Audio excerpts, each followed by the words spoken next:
یزید کے واسل جہنم ہو جانے کے بعد اور ابن زیاد کے کوفہ کو چھوڑ دینے کے بعد عبداللہ بن زبیر نے کوفے کی حکومت اپنے نمائندوں کو دے دی. توابین کربلا سے پھر شام کے راستے کی طرف گئے. تو شام کے راستے کی طرف ایک مقام ایسا آیا کہ جہاں پر عبید اللہ ابن زیاد کا لشکر آ گیا تھا. اس 1000 کے لشکر کا مقابلہ جب 4000 کے لشکر کے ساتھ ہوا تو واضح سی بات تھی کہ شکست کس کو حاصل ہوتی. سوال یہ ہے پیدا ہوتا ہے کہ کوفے میں اس وقت کس کی حکومت تھی اور پھر توابین کا انجام کیا ہوا. جیسے ہم نے عرض کیا کہ یزید کے واسل جہنم ہو جانے کے بعد اور ابن زیاد کے کوفہ کو چھوڑ دینے کے بعد عبداللہ بن زبیر نے کوفے کی حکومت اپنے نمائندے کو دے دی. اور اس نمائندے نے بھی دیکھا کہ یہ جو توابین کا گروہ ہے یہ ہمیں بھی نہیں مانتا ہے اور بنی امیہ کو بھی نہیں مانتا ہے، لہٰذا اس گروہ کے ساتھ کیا کیا جائے. یہ تو اہل بیت کا نام لے رہا ہے، اہل بیت کے محبوں کا گروہ ہے، ان کے ساتھ کیا کیا جائے. تو عبداللہ بن زبیر کی سیاست یہ تھی کہ اس گروہ کو چھوڑ دیا جائے، ان کو جو کرنا ہے کرنے دیا جائے، ان کا ساتھ بھی نہ دیا جائے کہ اپنے لوگ ان کے ساتھ شریک ہو کے مر جائیں، اور نہ ہی انہیں روکا جائے. کیوں نہ روکا جائے؟ اس لیے نہ روکا جائے کیونکہ اگر یہ میدان میں جاتے ہیں تو اگر یہ خود مارے جاتے ہیں اور خود شہید ہو جاتے ہیں تو ہمارا راستہ اس طرح سے بھی صاف ہو جائے گا کہ جو امام حسین کی اور اہل بیت کے چاہنے والے ہیں وہ کم ہو جائیں گے اور ہماری تعداد اس اعتبار سے ان کی نسبت بڑھ جائے گی. اور اگر یہ کامیاب ہو جاتے ہیں اور جیت جاتے ہیں تو ہم یہ کہیں گے کہ ہم نے تو تمہیں نہیں روکا تھا بلکہ ہم نے تمہارا ساتھ دیا تھا اور تمہیں اس نہج تک پہنچا دیا کہ تم نے بنی امیہ کو شکست دے دی ہے، لہٰذا آؤ ہمارے ساتھ شریک ہو جاؤ اور ہمارے جو انعامات اور اکرامات ہیں اس کو قبول کرو. اور بنی امیہ کو وہ خاتمہ کر کے آل زبیر کے ایک اور دشمن کا وہ خاتمہ کر دیتے. تو دونوں طرف سے آل زبیر یہ دیکھ رہے تھے کہ ہمیں فائدہ حاصل ہونے والا ہے. اگر اہل بیت کے چاہنے والے مر جاتے ہیں تب بھی ہم فائدے کے اندر ہیں، اگر بنی امیہ والے مرتے ہیں تب بھی ہم فائدے کے اندر ہیں. اس لیے عبداللہ بن زبیر نے یہ سیاست چلی کہ ان کا نہ راستہ روکا جائے اور نہ ہی اپنے افراد ان کے اندر شامل کیے جائیں تاکہ اپنے افراد کا نقصان بھی نہ ہو، اور راستہ نہ روکنے کی وجہ سے جو بھی نتیجہ نکلے گا اس میں کہیں نہ کہیں ہمیں فائدہ ضرور ہو جائے گا. پھر جب مقابلہ ہوا اور توابین کربلا سے پھر شام کے راستے کی طرف گئے تو شام کے راستے کی طرف ایک مقام ایسا آیا کہ جہاں پر عبید اللہ ابن زیاد کا لشکر آ گیا تھا. پہلے کم تعداد آئی تھی، تقریباً بعض روایات یہ کہتی ہیں کہ 12,000 کا لشکر آیا. پھر اگلے دن مزید اور تعداد آ گئی، یہ لشکر بڑھتے بڑھتے 20,000 تک ہو گیا. اور پھر ایک اور تعداد آئی کہ جس کے بعد کچھ ہی دنوں کے اندر یعنی 1-2 دن کے اندر ہی یہ تعداد بڑھتے بڑھتے 30,000 تک پہنچ گئی. تو 30,000 کے لشکر کا مقابلہ جب 4,000 کے لشکر کے ساتھ ہوا تو واضح سی بات تھی کہ شکست کس کو حاصل ہوتی. اس لیے توابین زیادہ دیر تک ان کا مقابلہ نہیں کر سکی. البتہ تاریخ کہتی ہے کہ پہلے دن انہوں نے بھرپور طریقے سے جہاد کیا، اور جب بنی امیہ کی تعداد کم تھی تو جب پہلے دن جنگ ہوئی تو اس میں توابین کامیاب ہو گئے. دوسرے دن بھی کسی حد تک کامیابی حاصل ہوئی، لیکن تیسرے دن اور پھر جو چوتھا دن آیا اس میں پھر آہستہ آہستہ توابین یہ کے بعد دیگری شہید ہونے لگی، اور آخر میں 4,000 کے 4,000 افراد سب کے سب شہید ہو گئے اور اس دنیا سے رخصت ہو گئے. اتنا ان کے اوپر تیر بارانی کی گئی اور اتنا ان کو خون ریزی کے ساتھ اور شہید کیا گیا کہ پھر ان کا کوئی بھی شخص صحیح طریقے سے باقی نہ رہا. بعض تاریخ کی کتابوں کے اندر ملتا ہے کہ 27 افراد جو زخمی تھے وہ کسی طریقے سے اپنی جان بچا کر میدان سے نکل گئے، اور پھر بعد میں بھی ان افراد میں سے کچھ لوگ قیام مختار میں شامل ہوئے. لیکن ویسے دیکھا جائے تو ان کے علاوہ اور کوئی شخص باقی نہیں رہا اور یہ سب کے سب شہید ہو گئے. اب ہمارا سوال یہ ہے کہ اس طرح کے قیام کے بعد کیا مومنین کو فائدے حاصل ہوئے یا نقصان حاصل ہوا؟ اچھا، کبھی کبھار تجزیہ کرنے والے ایسے لوگ ہوتے ہیں کہ جو بالکل ایک طرف ہو کر تجزیہ کرتے ہیں کہ نہیں، اس سے تو ہمیں نقصان حاصل ہو گیا اور کوئی فائدہ نہیں ہوا، اتنا جانی نقصان ہو گیا. اور کبھی کبھار دوسری طرف سے تجزیہ کرنے والے لوگ ہوتے ہیں، وہ کہتے ہیں کہ نہیں، شہادت یہ بھی ایک فائدہ ہے اور سب سے بڑا فائدہ ہے. انسان کی جو زندگی ہے اس زندگی کی قیمت یہ ہے کہ اس کو جنت مل جائے، تو ان سب کو جنت مل گئی، اس سے بڑا اور کیا فائدہ چاہیے؟ تو دونوں طرح سے جو تجزیہ کرنے والے ہیں، ہم کہیں گے کہ جو اعتدال کا راستہ ہے اس کے اوپر آ جائیں، یعنی ان کے قیام کی وجہ سے یقیناً بہت سے فائدے بھی حاصل ہوئے اور کسی اعتبار سے کچھ نقصان بھی ہوا۔ فائدہ کیا حاصل ہوا؟ ظاہری طور پر بھی اگر ہم دیکھیں تو ایک فائدہ سب سے بڑا بنیادی طور پر یہ حاصل ہوا کہ امام حسین علیہ السلام کی شہادت کے بعد اور اہل بیت کو اس طریقے سے شہر بشہر پھیلانے کے بعد بجائے اس کے کہ امت خاموش ہو جاتی اور بنی امیہ سے ڈر جاتی، توابین نے بتایا ہے کہ ہم ڈرنے والی قوم نہیں ہیں، ہم اہل بیت کے ماننے والے ہیں، حیدر کرار کے چاہنے والے ہیں، ہم ڈرنے والے نہیں ہیں۔ تو اس گروہ نے نکل کر بتایا ہے کہ اب بھی ہم ظالموں کے خلاف نکلنے کے تیار ہیں، تم جتنے ظلم کرنا چاہو ظلم کر لو، لیکن ہم پیچھے ہٹنے والے نہیں ہیں۔ کسی نے کیا خوب کہا تھا کہ عشق علی میں لفظ نہیں جان چاہیے، عشق علی میں لفظ نہیں جان چاہیے، میسم کی طرح دار پہ اعلان چاہیے، میسم کی طرح دار پہ اعلان چاہیے، نقصان ہے ولائے علی میں تو پھر ہمیں ہر فائدے سے پہلے یہ نقصان چاہیے۔ تو صحیح ہے، ولایت علی پر رہنے کے بعد انسان کو کچھ مشکلات کا بھی سامنا کرنا پڑتا ہے، تو توابین نے بتایا کہ ہم مشکلات سہ سکتے ہیں لیکن بنی امیہ کی حکومت برداشت نہیں کر سکتے۔ تو ایک بڑا فائدہ یہ ہوا کہ انقلاب کی ایک نئی لہر دوبارہ سے امت کے اندر دوڑی اور کہا کہ ہم امام حسین کے راستے کو زندہ رکھیں گے، قیام ہوتے رہیں گے، ظالم حکومتوں کے خلاف لوگ کھڑے ہوتے رہیں گے، اور اسی نتیجے کے اندر جناب مختار کو بھی طاقت ملی اور جناب مختار کو بھی حوصلہ ملا کہ پھر وہ دوبارہ سے بنی امیہ کے خلاف قیام کر سکے، اور پھر بعد میں جا کر قیام ہوتے رہے، یہاں تک کہ بنی عباس کے زمانے میں بھی اہل بیت کے چاہنے والوں نے قیام کیا ہے، جیسے جناب زید کا قیام جو مولا سید سجاد ہی کی اولاد تھی، جناب زید شہید کا قیام ہمیں نظر آتا ہے، ان کے فرزند جناب یحییٰ کا قیام ہمیں نظر آتا ہے،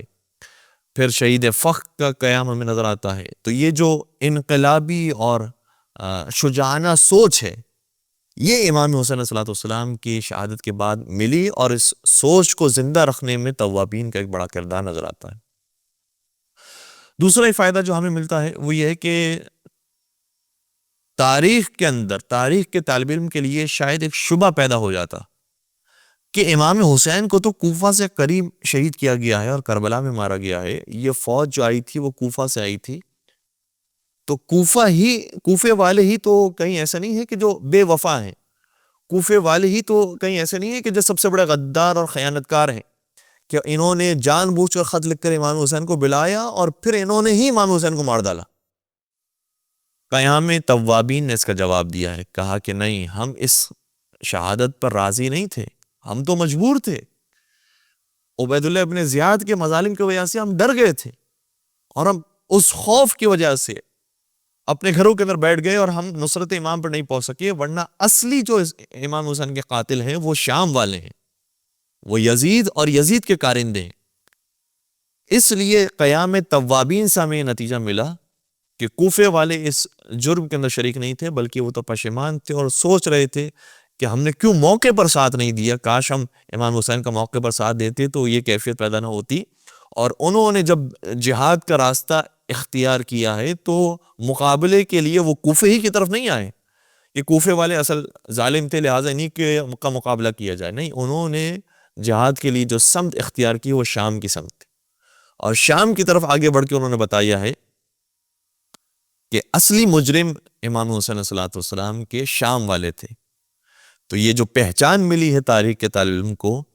کہ کوفے والوں نے حقیقت میں امام حسین کو شہید نہیں کیا، صحیح حالات ایسے پیدا ہو گئے تھے جس میں سے کچھ کوفی رشوت کی وجہ سے، کچھ کوفی دنیا طلبی کی وجہ سے لشکر عمر سعد میں شامل ہو گئے، ابن زیاد کے لشکر میں شامل ہو گئے، لیکن حقیقت میں جو اکثریت تھی کوفے والوں کی وہ امام حسین کو شہید نہیں کرنا چاہتی تھی۔ یہ صحیح بات ہے کہ امام حسین کا ساتھ دینے کے لیے بڑی تعداد نہیں پہنچ سکی، لیکن اس میں سے بھی کچھ تعداد ایسی تھی جو کوفہ سے تعلق رکھتی تھی اور جو ساتھ دینے کے لیے پہنچی بھی ہے امام حسین کا۔ حبیب ابن مظاہر کا تعلق کوفے سے تھا، جناب مسلم ابن اوسجہ کا تعلق کوفے سے تھا، اور بہت سارے افراد ایسے ہیں کہ جن کا تعلق کوفے سے تھا جو امام حسین علیہ السلام کے ساتھ کربلا میں موجود تھے اور شہید ہوئے ہیں۔ تو تاریخ کے طالب علم کو ایک جواب مل گیا کہ اصل جو مجرم تھے وہ شام والے تھے۔ دوسری بات یہ کہ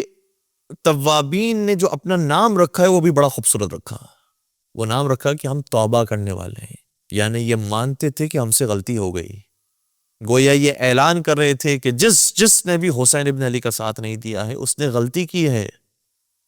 وہ غلطی پر تھا، چاہے وہ مدینے والے تھے جنہوں نے حسین ابن علی کا ساتھ نہیں دیا، چاہے وہ مکے والے تھے جنہوں نے حسین ابن علی کا ساتھ نہیں دیا، چاہے وہ کوفے والے تھے جنہوں نے ساتھ نہیں دیا، چاہے دنیا جہاں میں کوئی بھی مسلمان تھا کہ جنہوں نے ساتھ نہیں دیا ہے، جس طریقے سے ہم نے توبہ کی ہے تمہیں بھی چاہیے کہ تم توبہ کرو اور آج کے دور کا جو امام ہے اس کا ساتھ دو۔ اس لیے توابین نے ایک یہ کام بھی انجام دیا کہ اس نام کو استعمال کر کے بتا دیا کہ ہم سب سے غلطی ہوئی تھی اور ہم امت رسول ہونے کی حیثیت سے اہل بیت سے معافی مانگتے ہیں۔ اور مجھے کہنے دیجئے کہ توابین کے گروہ کا جو سربراہ ہے وہ خود صحابی ہے، سلیمان بن سورۃ خزاعی یہ صحابی ہے۔ اسی طریقے سے واقعہ حرہ کے اندر جو شہید ہوئے ہیں جناب عبداللہ بن حنظلہ غسیل ملائکہ، وہ بھی صحابی ہیں، گرچہ صغار صحابہ میں ان کا نام آتا ہے لیکن صحابی تھے، انہوں نے بھی رسول اللہ کو یقیناً دیکھا ہوگا۔ تو انہوں نے بھی امام حسین کی شہادت کے بعد قیام کر کے بتا دیا کہ صحابی وہ ہوتا ہے کہ جو اہل بیت پر اپنی جان قربان کرے،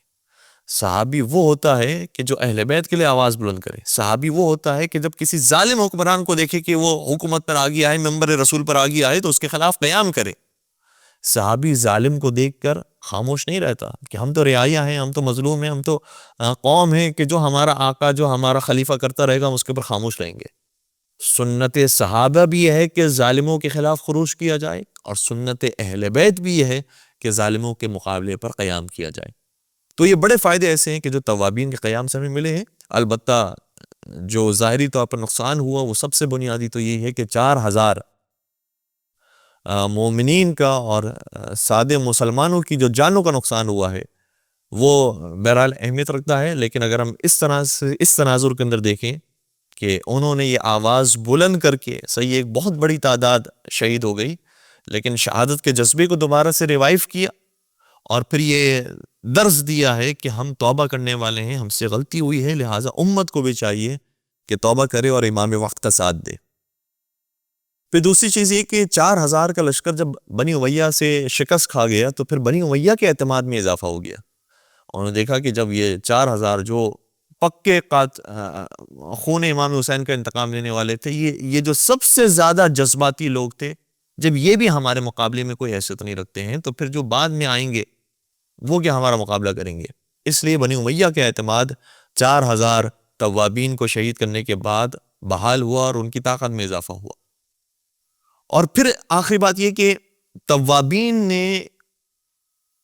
گرچہ بہت جافشانی سے کام لیا اور اپنی جان پیش کر دی اور خون کے آخری قطرے تک بھی پیچھے نہیں ہٹے، لیکن انہوں نے کسی بھی بڑے قاتل شہداء کربلا کو واصل جہنم نہیں کیا۔ نہ انہوں نے ابن زیاد کو مارا، نہ انہوں نے عمر سعد کو مارا، نہ انہوں نے حسین بن نمیر کو مارا، نہ انہوں نے خولی کو مارا، نہ حرملہ کو مارا، نہ عمر سعد کو مارا۔ کوئی بھی ایسا بڑا کارنامہ اور کسی بڑے قاتل کو نہیں مار سکے کہ جو میدان کربلا میں ظلم ڈھانے والا تھا۔ اس اعتبار سے بھی دیکھا جائے تو ایک نقصان اور ایک کمی ہمیں محسوس نظر آتی ہے قیام توابین کے اندر، لیکن بہرحال پروردگار ان کو انشاءاللہ اگر یہ اچھی اور سچی نیت کے ساتھ تھے تو اس کا بہترین اجر عطا فرمائے اور ان کی توبہ قبول فرمائے۔ پروردگار توبہ قبول کرنے والا ہے، اس نے بار بار کہا ہے کہ وہ رحمان و رحیم ہے۔ کبھی کبھار ہم سے بھی غلطیاں ہو جاتی ہے اور ہم بھی بر وقت اقدام نہیں کر پاتے ہیں، گرچہ کرنا چاہیے، اور یہی آج کے اس تاریخ کے اوراق سے ہمیں درس ملتا ہے کہ وقت پر امام کی آواز پر لبیک کرنا کتنا ضروری ہے۔ نصرت امام کے لیے چاہے ہم نے نمازیں پڑھی ہوں، چاہے ہم نے دعائیں مانگی ہوں، چاہے ہم نے صدقہ کیا ہو، چاہے ہم دعائے کمیل پڑھنے والے ہوں، دعائے ندبہ پڑھنے والے ہوں، لیکن جب امام زمان علیہ الصلوۃ والسلام ظہور فرمائے اور وہ اس وقت پکاریں اور ہمیں حل من ناصر ینصرہ کہہ کر آواز دیں، اس آواز پر اگر ہم نے دیر کر دی تو پھر بہت دیر ہو جاتی ہے، اور پھر ویسا مقام انسان کو نصیب نہیں ہو سکتا کہ جیسے امام کی ہمراہی کرنے والوں کو نصیب ہوتا ہے۔ آیت اللہ خامنائی نے بھی بڑا خوبصورت جملہ ارشاد فرمایا، فرماتے ہیں کہ اگر توابین کے گروہ کی تعداد کو دیکھا جائے تو وہ شہدائے کربلا کے مقابلے میں 1000 گنا زیادہ تھی. لیکن اگر تاریخ میں ان کے امپیکٹ اور ان کے اثر کو دیکھا جائے تو ان کا اثر شہدائے کربلا کے مقابلے میں 1000 گنا کم تر نظر آتا ہے. اس سے یہ ظاہر ہوتا ہے کہ امام وقت کا ساتھ دینا کتنا ضروری ہے. اگر کم تعداد بھی ہو لیکن امام وقت کے ساتھ شہید ہو جائے تو ان کے نام قیامت تک کے لیے باقی رہ جاتے ہیں. لیکن اگر اس کے بعد انسان جاگے اور بیدار ہو تو صحیح ہے، پروردگار انشاءاللہ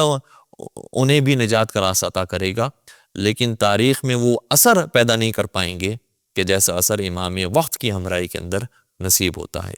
اپنا بہت خیال رکھیے گا، دعا میں یاد رکھیے گا. پروردگار سے ہم التماس کرتے ہیں، دعا کرتے ہیں کہ پروردگار ہمارا شمار بھی نصرت امام زمان علیہ الصلوۃ والسلام کرنے والوں میں قرار فرمائے اور امام زمان علیہ الصلوۃ والسلام کے ظہور میں تعجیل فرمائے.